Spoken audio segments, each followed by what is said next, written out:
اگلا سوال ہے، عموماً اہل سنت کے ہاں خصی جانور یعنی سیکشل ڈسیبل کی قربانی بڑے شوق سے کی جاتی ہے، جبکہ اہل تشیع ایسے جانور کی قربانی کو حرام سمجھتے ہیں، بلکہ اہل حدیث کا ایک فرقہ جماعت المسلمین بھی خصی جانور کی قربانی کو جائز نہیں سمجھتا۔ اس حوالے سے آپ کا کیا موقف ہے؟ دیکھیں، خصی جانور کے بارے میں یہ جو موقف ہے نا اہل تشیع کی طرف جو منسوب کیا گیا کہ وہ اس کو حرام سمجھتے ہیں، تو یہ ایک مت ہے جو ان کی پبلک کے اندر بھی ہے۔ آپ محقق شیعہ علماء سے پوچھیں تو شیعہ علماء کے اندر ان کے پرانے بزرگوں میں بھی دو رائے پائی جاتی ہیں۔ ایک مطلقاً خصی جانور کی قربانی کو حلال سمجھتے ہیں، دوسرے جو ہیں اسے حرام کی کیٹیگری میں نہیں سمجھتے، وہ کہتے ہیں پریفریبل ہے کہ نہ کیا جائے۔ لیکن آپ کو پتہ ہے جب یہ معاملات آگے چلتے ہیں نا تو پھر زیادہ سختی آنا شروع ہو جاتی ہے دونوں طرف سے، اور اب یہ ہے کہ شیعہ کی منڈیاں زیادہ لگی ہوئی ہیں، جیسے وہ کہتے ہیں شیعہ مچھی شیعہ جانور، اور وہاں پہ خصی جانور کھڑے ہوئے ہوتے ہیں۔ حالانکہ آپ شیعہ علماء سے میں نے باقاعدہ اس کے اوپر پوری ڈیبیٹ کی ہے، وہ کہتے ہیں نہیں ہمارا یہ کیٹیگوریکل موقف نہیں ہے، ہمارے ہاں دو اقوال ہیں، اور جو دوسرے لوگ ہیں نا جو خصی کی جانور کی قربانی کو جائز نہیں سمجھتے وہ حرام کی کیٹیگری میں نہیں سمجھتے ہیں، وہ فتویٰ نہیں لگاتے کہ آپ کی ہوگی نہیں، وہ کہتے ہیں کہ بہتر ہے کہ یہ نہ ہو۔ جماعت المسلمین والے تو خیر بہت سخت ہیں، اہل حدیث کا یہ ایک ٹوٹا ہوا ایک سب سیکٹ آپ کہہ لیں، اور وہ کہتے ہیں چونکہ یہ بھی ایک عیب ہے جو جانور کے اندر موجود ہے۔ وہ کہتے ہیں انسان میں اگر یہ عیب ہو، خصی ہونا، سیکچولی ڈسیبل، تو یہ عیب ہے تو جانور میں کیوں نہیں ہے؟ یہ وہ لاجک پیش کرتے ہیں۔ دیکھیں اس معاملے میں میرا موقف پہلے کافی سخت تھا، لیکن میں نے ان 5-7 سالوں میں کافی اس کے اوپر ایمفسائز کیا ہے، تو میں اس رزلٹ پہ پہنچا ہوں کہ اس میں آپ کو سختی نہیں کرنی چاہیے۔ اگرچہ جب میرا سخت بھی موقف تھا نا تو میں نے اس وقت بھی کہا تھا کہ اگر کوئی قربانی دیتا ہے ہم اس پہ فتویٰ نہیں لگاتے، نہ اسے یہ کہتے ہیں کہ اس کی قربانی نہیں ہوگی۔ یہ اکتوبر 2012 میں میرا مسئلہ 52 ریکارڈ ہوا تھا۔ اللہ کا شکر ہے کہ میں جب کبھی بھی اجتہادی مسائل پہ بولتا ہوں نا تو میں اپنے لیے ایک راستہ ضرور باقی رکھتا ہوں، کیونکہ مسئلہ اجتہادی ہوتا ہے نا، نص قطعی تو نہیں ہوتا۔ تو بعد میں جب مجھے کبھی کسی موقف میں ڈھیلا موقف اڈاپٹ کرنا پڑے تو میرے لیے کوئی مسئلہ نہیں ہوتا، کیونکہ میں نے پہلے بھی کوئی سخت موقف نہیں اڈاپٹ کیا ہوتا۔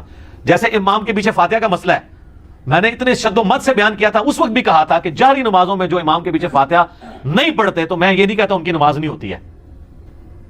خیر بعد میں اللہ نے شرح صدر کیا تو یہ سمجھ آئی کہ یہ جاری نمازوں میں پیچھے نہ پڑھنے والا عمل زیادہ بہتر ہے، تو مجھے ویڈیو ریکارڈ کراتے ہوئے بھی کوئی مسئلہ نہیں ہو رہا تھا، میں نے کو پہلے اس کو حلال حرام کا مسئلہ بھی نہیں بنایا تھا۔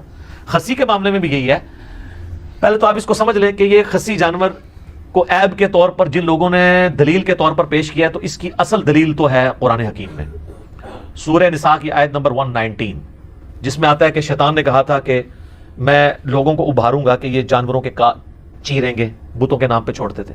اس میں آگے الفاظ ہیں وَلَآمُرَنَّهُمْ فَلَيُغَيِّرُنَّ خَلْقَ اللَّهِ، میں انہیں ضرور ابھاروں گا کہ تیری بنائی ہوئی تخلیق کو یہ بدلیں گے۔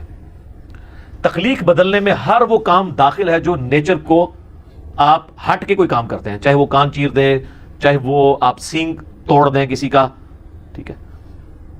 اور اسی کیٹیگری میں تفسیر تبری جو اہل سنت کی پہلی تفسیر ہے ابن جریر تبری کی، انہوں نے اسی آیت کے کانٹیکسٹ میں لکھا ہے صحیح سند کے ساتھ کہ انس ابن مالک کہا کرتے تھے ابو صحابی رسول ہے، سنی شیعہ سے بلند ہے وہ، کہ جانور کو خصی کرنا اس کی تخلیق کو بدلنا ہے۔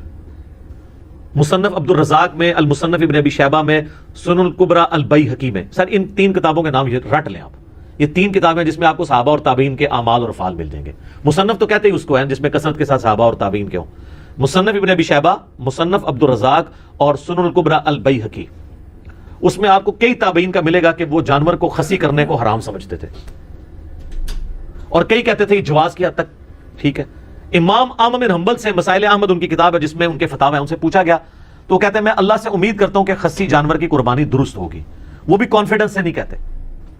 رہے ہمارے اہل سنت میں تو وہ ایک حدیث کو لے کے پھر رہے ہیں جو سنن ابی داؤد میں، اور روایت تو ضعیف ہے کہ نبی صلی اللہ علیہ وآلہ وسلم نے 2 چتکبرے سینگوں والے مینڈے، کالا چٹا یعنی ان کے اوپر وہ بنے ہوئے تھے نشانات، وہ قربان کیے جو خصی بھی تھے، یہ ابو داؤد میں حدیث ہے۔ اس کا ایک حصہ تو صحیح مسلم میں ہے کہ آپ علیہ السلام نے 2 چتکبرے مینڈے سینگوں والے قربان کیے، اور آپ نے ان کو پہلو کے بل لٹا کے ان پہ پاؤں رکھ کے بسم اللہ واللہ اکبر تکبیر پڑھ کے ان کو ذبح کیا۔ اور مسلم شریف میں الفاظ ہیں، آپ نے ساتھ یہ بھی کہا اللہم تقبل من محمد و آل محمد و امت محمد، اے اللہ اسے قبول کر لے محمد، آل محمد اور امت محمد کی طرف سے صلی اللہ علیہ وآلہ وسلم اجمعین۔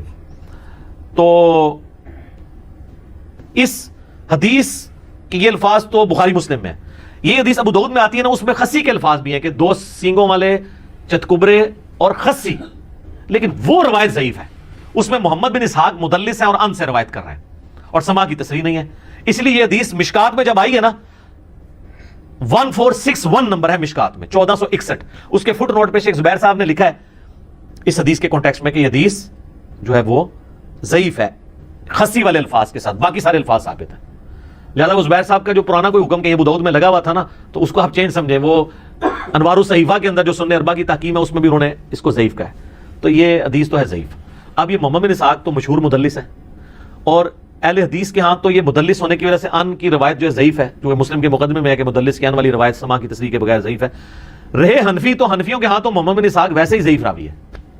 وہ کہتے ہیں صرف اس کی تاریخ میں باتیں لی جائیں گی کیونکہ امام المغازی ہے. سیرت ابن اسحاق پہلی سیرت کی کتاب یہی لکھی گئی ہے، انہوں نے لکھی ہے. یہ تابعی ہیں، انس ابن مالک کے شاگرد ہیں. سیرت ابن شام اس کی تلخیص کی گئی ہے بعد میں امام ابن شام نے. وہ جو فاتحہ خلف الامام والی حدیث ہے نا ابو داؤد کی کہ فجر کی نماز میں بھی صحابہ پیچھے پڑھ رہے تھے تو آپ فرمایا صرف فاتحہ پڑھو، اس حدیث کو تو صحیح کہتے ہیں اہل حدیث. تو اس وقت حنفیوں کو یہ جواب دیتے ہیں کہ اس میں محمد بن اسحاق ہے اور وہ ضعیف راوی ہے، اور خود یہ خسی والی حدیث جو ہے محمد بن اسحاق والی پیش کر رہے ہیں. دیکھا آپ نے 2 نمبری، یہی 2 نمبری اس میں کی بھی ہے جو ابو داؤد میں حدیث ہے نا کہ عبداللہ بن عمر بن عاص جن کو وہ دعا یاد نہیں ہوتی تھی ان کے گلے میں تختی لٹکا دیتے تھے. تو وہ تقی عثمانی صاحب بھی بیان کر رہے تھے، میں نے کہا تھا سر اس کو دیکھ لیں پہلے تو آپ نے نام ہی غلط لیا ہے، عبداللہ بن عمر نہیں عبداللہ بن عمر بن عاص ہے جس کو اردو میں عمرو لکھا جاتا ہے. اور دوسرا یہ ہے کہ اس میں تو محمد بن اسحاق ہے جو آپ کے نزدیک ضعیف ہے، تو آپ یہ روایت کس طرح آگے بیان کر رہے ہیں کہ تعویذ لٹکاؤ گلے کے اندر. تو محمد بن اسحاق مدلس ہیں، ان سے روایت کر رہے ہیں، لہذا یہ روایت ہوگی ضعیف. اور اس کو اہل حدیث کہیں پیش ہی نہ کریں آپ کے ہوئی خسی جانور قربانی کی، خسی جانور قربانی کی. اسی وجہ سے جماعت المسلمین والوں کا یہ موقف ہے کہ خسی جانور قربانی نہ کی جائے. اب یہ خسی جانور کا مسئلہ جو کر رہے ہیں ان کا مسئلہ بھی ٹوٹل اجتہاد پہ کھڑا ہوا ہے، نہ کرنے والوں کا بھی اجتہاد پہ کھڑا ہوا ہے. تو جب مسئلہ اجتہادی ہے تو پھر یہ نص نہ رہی.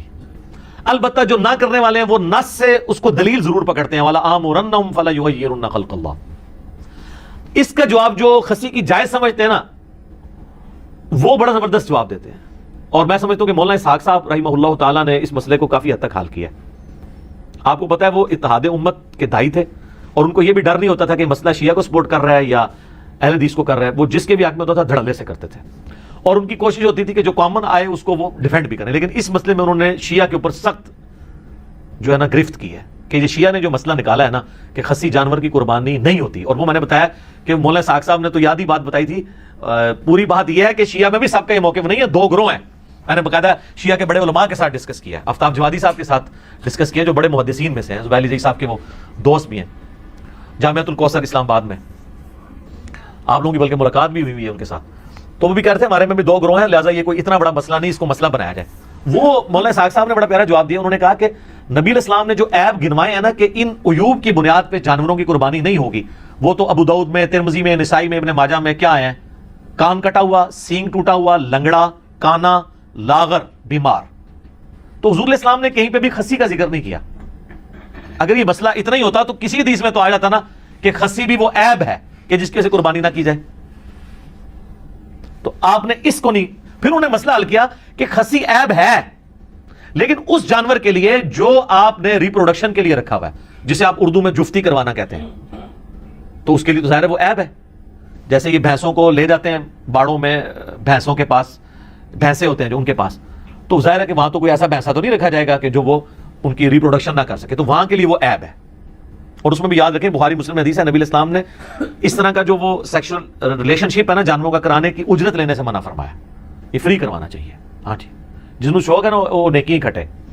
ویسے کوئی دے دیتا ہے، جیسے وہ پیروں فقیروں کے پاس آپ جاتے ہیں دعا کے لیے اور ان کے چندہ باکس میں ڈال دیتے ہیں، وہ تو تحفے میں آ جائے گا، لیکن اس کام کی اجرت نہیں لی جا سکتی.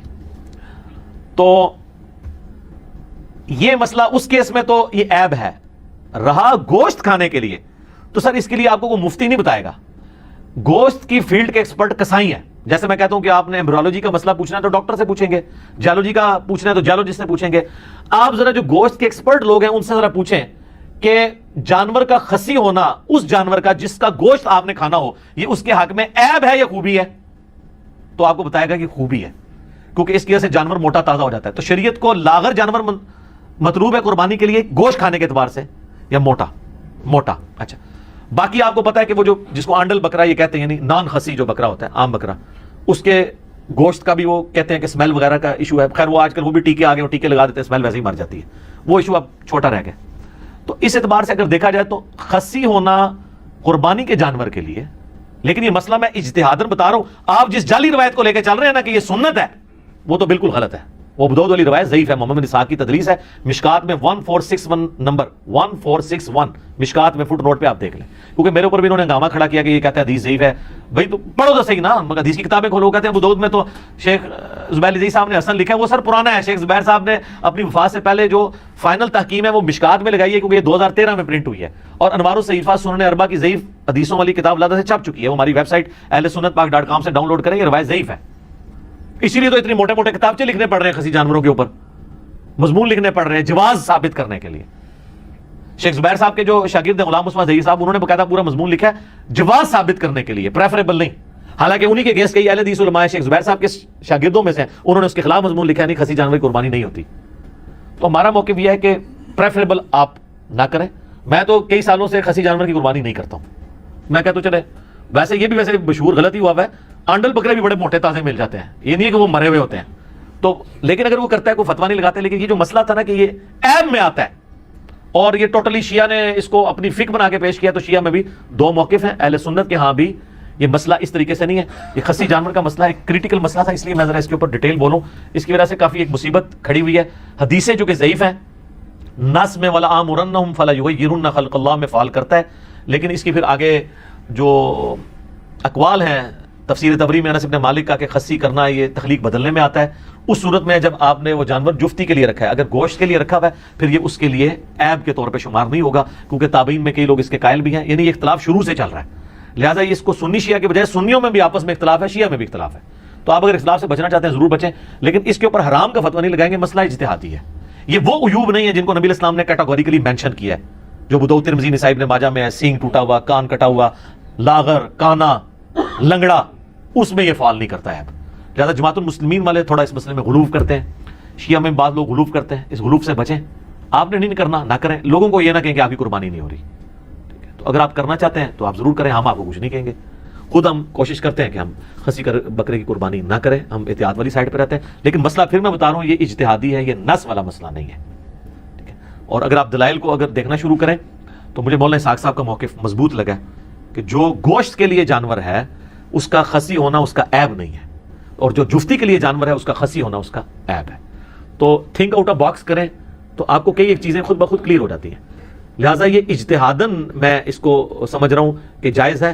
نس جو ہے نا وہ روایت ابو داؤد والی کمزور ہے, آپ جہاں سے مرضی لیں وہ روایت کمزور ہے. اس کی جتنی اسناد ہے سب میں محمد بن اسحاق مدلس ہیں اور ان سے روایت کر رہے ہیں. تو اس کی بنیاد پہ نہیں بلکہ تابعین میں سے کچھ لوگوں کی بنیاد پہ اور باقی دلائل کو دیکھنے کے بعد یعنی اس کا جواز موجود ہے.